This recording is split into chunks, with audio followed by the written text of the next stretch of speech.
الحمد لله رب العالمين وبه نستعين على أمور الدنيا والدين.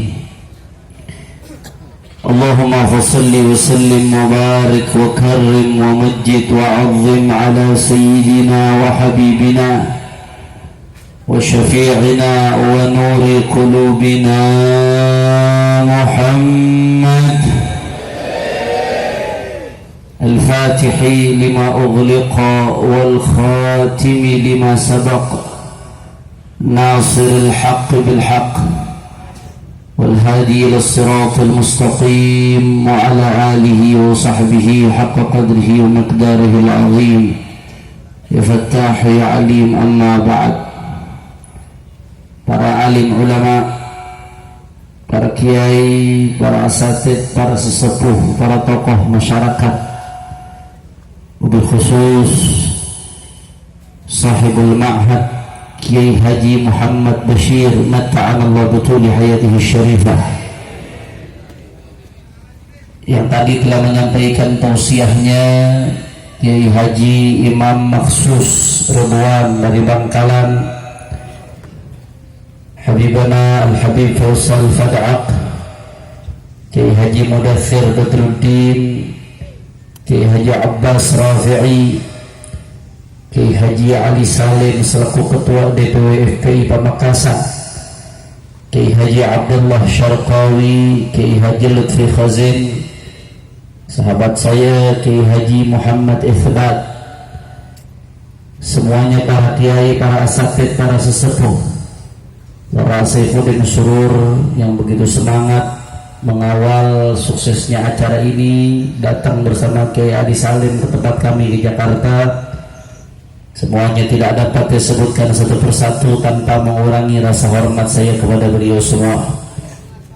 Begitu pula salam penghormatan kami sampaikan kepada Kapolsek Palengaan, Kades Panaan dan Kades Patoan Laut, semuanya habaib, asatid, kiai, ajangan, lora, sesepuh, tokoh masyarakat tidak dapat saya sebutkan satu persatu tanpa mengurangi rasa hormat saya kepada beliau semua.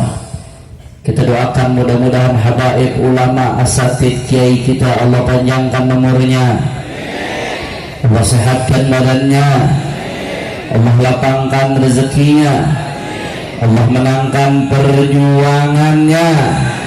Amin ya Rabbal.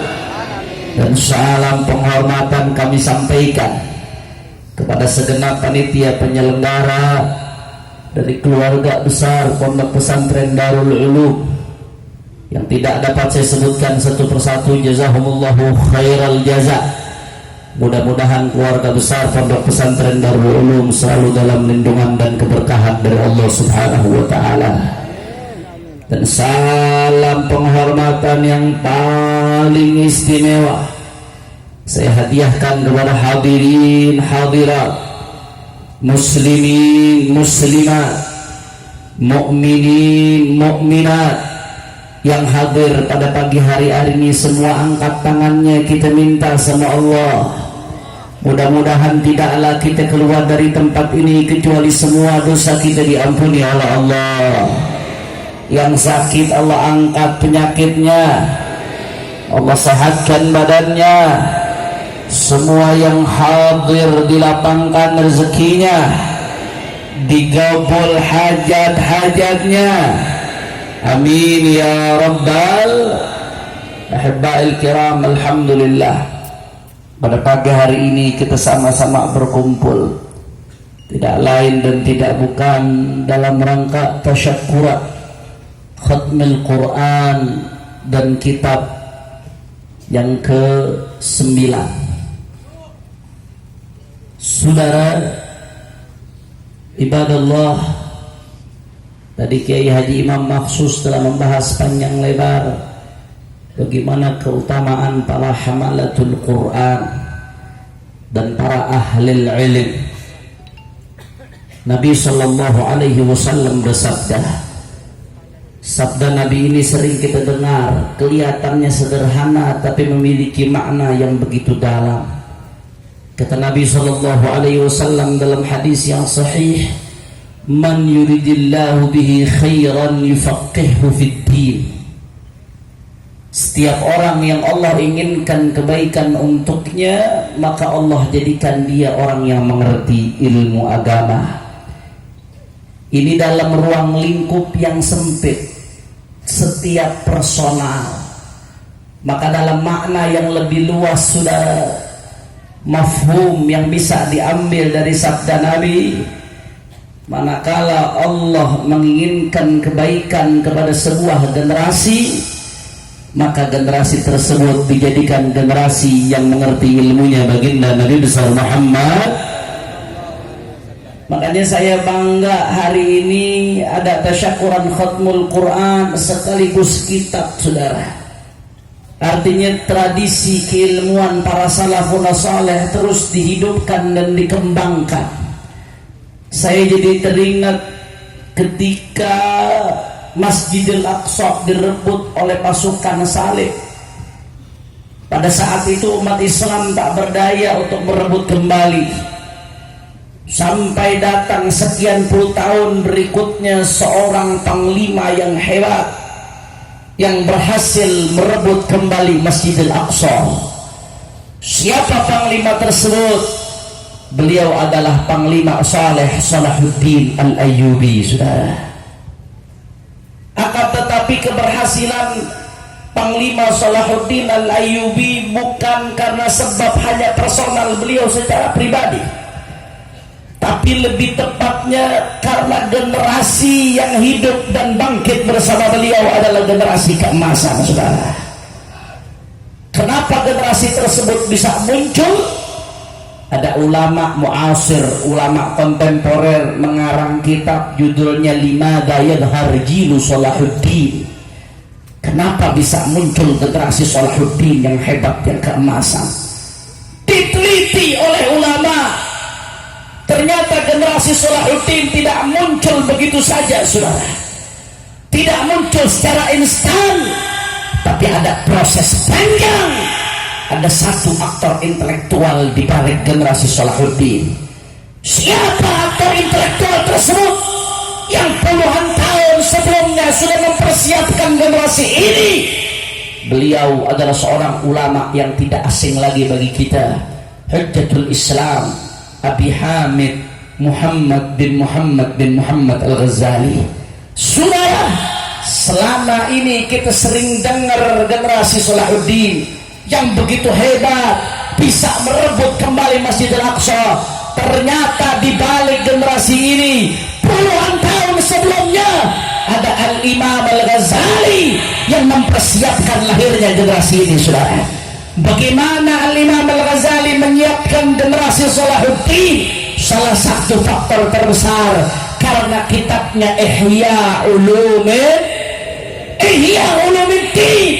dihidupkan kembali pemahaman-pemahaman agama, diajarkan di pesantren-pesantren saat itu, di surau-surau, di masjid-masjid, di jami'-jami', di madrasah-madrasah. Akhirnya apa yang terjadi? Lahirlah generasi Salahuddin yang bisa bangkit kembali umat Islam, saudara. Takbir! Takbir! Takbir! Kesimpulannya, jangan mimpi umat Islam bisa bangkit kembali. Ekonominya, sosialnya, politiknya, syiar dakwahnya, pendidikannya. Jangan mimpi ini semua bisa bangkit kecuali kalau keilmuan sudah kembali bangkit, saudara. Kalau keilmuan sudah kembali bangkit, Ihya Ulumuddin, hidup kembali ilmu-ilmu agama, pesantren-pesantren kembali jaya, majelis-majelis taklim yang mengkaji kitab hidup kembali, maka tanda di situ insya Allah kebangkitan Islam di depan mata, saudara. Amin ya rabbal. Tapi kalau majelis-majelis masih sepi, pesantren-pesantren hanya sekedar formalitas belaka, bukan untuk betul-betul menekuni keilmuan at-tafaqquh fid-din, saudara. Kalau masih demikian, maka kebangkitan umat Islam rasanya masih jauh, saudara. Oleh karena itu, kalau pengen umat ini kembali bangkit dari keterpurukannya, mari sama-sama kita ihya ulumuddin, hidupkan kembali agama dengan menghidupkan majelis, dengan menghidupkan pesantren. Pagi hari ini Pondok Pesantren Darul Ulum punya andil besar di dalam menghidupkan kembali pemahaman agama. Artinya ini adalah salah satu andil saudara untuk menyangkau kebangkitan umat Islam. Alhamdulillah. Makanya saya mau tanya masyarakat Pamekasan, jawab yang kompak, siap hidupkan majelis-majelis ta'lim? Kurang keras, siap hidupkan majelis-majelis ta'lim? Siap hidupkan pesantren? Siap masukkan anak-anak kita ke pesantren? Siap dukung perjuangan pondok pesantren? Semua Pamekasan angkat tangannya, semua takbir! Takbir! Takbir! Sallu ala Nabi.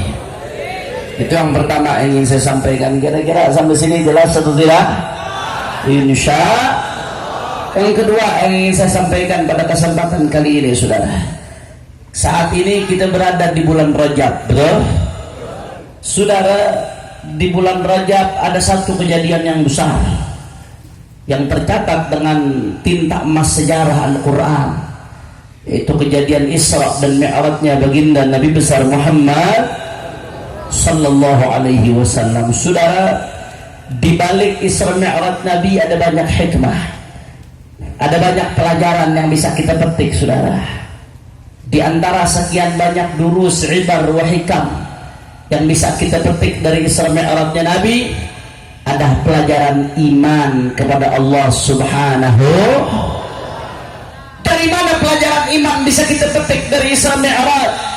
Saudara, ketika Rasul sallallahu alaihi wasallam melakukan Isra dari Masjidil Haram ke Masjidil Aqsa, perjalanan horizontal yang tertuangkan dalam firman Allah Ta'ala, subhanalladzi asra bi'abdihi laylan minal masjidil harami ilal masjidil aqsa alladzi barakna haulahu ila akhiril ayah. Kemudian dilanjutkan dengan perjalanan Mi'raj dari Masjidil Aqsa tembus ke langit pertama, kedua, tiga, empat sampai ke tujuh dan tembus ke Sidratul Muntaha, lalu balik lagi ke Mekkah Al-Mukarramah. Perjalanan yang begitu jauh, perjalanan yang begitu panjang, ditempuh dalam tempo yang sesingkat-singkatnya, saudara. Sampai-sampai disebutkan dalam Maulid Ad-Daibai, "Tsumma arudduhu minal 'arsy qabla an yabrudal farsh." Nabi Muhammad sallallahu alaihi wasallam, Pak Bu, ketika beliau mau berangkat Isra Mi'raj, saat itu tempat tidur beliau masih hangat, saudara. Yang namanya tempat tidur biasanya kalau kita bekas tidurin semalaman, begitu kita bangun biasanya rada-rada hangat kasurnya, betul? Tapi biasanya hangatnya nggak bertahan lama, paling setengah jam, paling 45 menit, udah lama banget itu 45 menit, saudara. Biasanya nggak bertahan lama, hangatnya hilang. Ketika Nabi Muhammad Isra Mi'raj, Rasulullah berangkat, saudara, tempat tidur Nabi masih hangat. Perjalanan Mekkah, Masjidil Aqsa, Sidratul Muntaha, balik lagi ke Mekkah. Ketika beliau kembali, tempat tidurnya masih tetap hangat, saudara. Artinya apa? Perjalanan Isra Mi'raj Nabi sangat-sangat cepat, sangat-sangat singkat, sampai-sampai tempat tidur Nabi hangatnya belum hilang, ibarat Allah. Makanya perjalanan yang begitu panjang ditempuh dalam tempo yang sangat singkat. Padahal saat itu belum ada pesawat jet atau pesawat cepat, pesawat biasa pun belum ada, kereta cepat LRT, MRT belum ada, saudara. Mobil motor pun bahkan sepeda belum ada. Yang ada saat itu hanya onta dan kuda, saudara. Nggak masuk di akal kalau pakai kendaraan yang ada di saat itu, bahkan di zaman ini pun perjalanan yang begitu panjang dalam tempo sesingkat ini tidak masuk di akal, saudara. Rasul sallallahu alaihi wasallam pulang ke Mekah Al-Mukarramah, ketika Nabi Muhammad sampaikan berita tentang Isra Mi'raj, saat itu orang-orang Quraisy terbagi menjadi dua dalam menyikapi informasi ini, saudara. Yang pertama, kelompok yang menerima dengan akal saja tanpa iman. Begitu mereka dapat info dari Nabi, Nabi baru kabarin Isra doang, belum Mi'raj. Baru Isra yang Nabi kabarin saat itu kepada Abu Lahab, saudara. Baru Isra, belum Mi'raj. Baru perjalanan yang dimensi duniawi, belum ke langit. Begitu dikabarkan, saudara, apa jawab mereka? Ada yang nuduh Nabi gila, ada yang nuduh Nabi bohong, saudara, ada yang nuduh Nabi tidak waras. Bahkan Abu Yazid Muhammad ibn Alawi ibn Abbas al-Maliki dalam kitabnya Al-Anwar Al-Bahiyah fi Isra'i wa Mi'raji Khairil Bariyah, Abu Yazid menceritakan saat Nabi menyampaikan bahwasanya beliau semalam Isra, di antara orang Quraisy ada yang menepuk kitabnya, saudara, menganggap Nabi bohong. Ada yang tepuk tangan mempertawakan Nabi.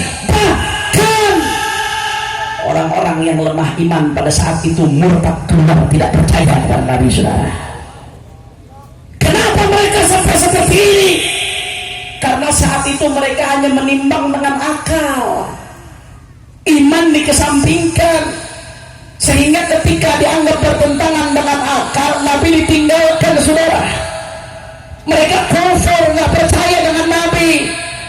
Apa mereka katakan? Hei Muhammad, nadribu akbadal ibil mus'idan syahra wa munhadiran syahra wa taz'umu annaka ataitahu fi laylah. Muhammad, kami sudah pengalaman ke Masjidil Aqsa, kami sudah sering.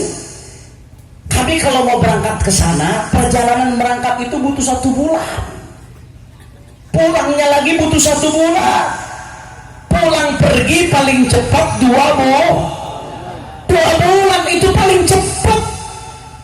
Lantas sekarang kau ngaku-ngaku dalam 1 malam kau bisa pulang pergi. Bohong kau, dusta kau. Dia tidak percaya sama Nabi. Kenapa? Karena mereka nggak peduli, saudara. Ketika dianggap tidak masuk di akal, saat itu mereka semena-mena tolak walaupun Nabi yang menyampaikan. Akhirnya apa yang terjadi? Kelompok yang pertama ini celaka karena kekufurannya dunia akhirat. Na'udzubillah, amin. Tapi ada lagi kelompok yang kedua. Kelompok yang kedua ini menerima dengan iman, nggak peduli mau masuk akal nggak masuk akal, mau logis tidak logis, mau rasional atau tidak rasional. Selama yang mengatakan Rasulullah, selama yang mengatakan Nabi, maka itu datangnya dari Allah. Wa ma yantiqu 'anil hawa in huwa illa wahyun yuha. Pasti datangnya dari Allah. Yang datang dari Allah pasti benar, tidak mungkin salah. Nggak peduli mau masuk akal tidak masuk akal, mau rasional tidak rasional, yang penting iman, percaya, titik, sudah. Ini kelompok yang kedua. Mereka adalah para sahabat yang beriman, wabil khususin Abu Bakar As-Siddiq radhiyallahu ta'ala anhu wa ardhah. Makanya ketika orang-orang kufar Quraisy berusaha tashkik, membuat Sayyidina Abu Bakar As-Siddiq ragu, mereka katakan kepada Sayyidina Abu Bakar, "Wahai Abu Bakar, kau percaya dengan omongan temanmu yang tidak masuk akal ini? Kau bisa terima omongan ini?" Apa kata Sayyidina Abu Bakar, saudara? Tanpa keraguan, tanpa pikir panjang, Sayyidina Abu Bakar, "Na'am, wallahi inni la usaddiqu wa la ab'ad min dhalik." Ya, kata Sayyidina Abu Bakar, aku percaya, aku sangat percaya. Bahkan demi Allah, andai kata Nabi Muhammad mengatakan yang lebih aneh lagi, yang lebih ajaib lagi, demi Allah, aku tidak ragu sedikit pun, saudara.